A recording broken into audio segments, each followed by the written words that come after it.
Carla, hindi ka naman na mag-set itong jacket ko, ng coat ko. Thank you.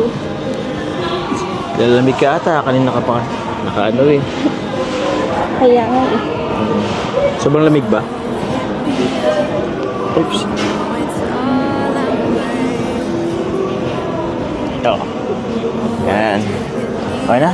Thank you. Ay, grabe. Ang ganda mo talaga, Carla. Kaya nga eh. Bakit? Tsaka, hindi ako komportable sa suot ko. Oh? Dami-daming tao. Ako ba? Ayos lang yan. Maganda ka naman.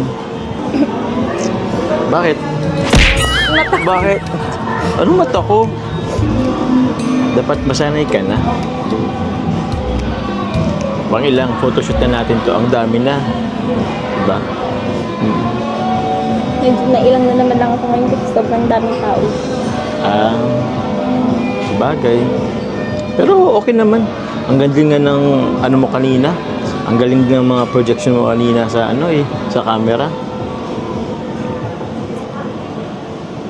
Bakit? Wagi ba ako? Siya? Natawa ka? Anyway, may bako, Carla. Di ba, malapit ng birthday mo? Excited ka na ba?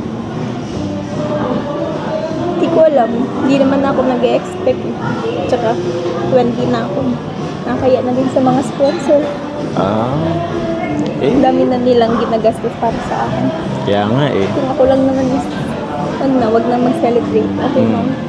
Kaya nga eh, ako din naman eh. Kaso, yun nga ang sabi nila is, yun din naman kasi nagpapasaya sa kanila eh. So, hindi din naman natin mapipilit na, tsaka deserve mo naman eh. Deserve mo naman ng ano, mag-aarang birthday party. Tsaka isang beses lang naman yan sa isang taon. Diba? Kaya na lang natin. Pero, excited ka na ba? Yung tanong, hindi mo rin alam. Grabe, ang bilis ng panahon, ano? Nakailan na ba?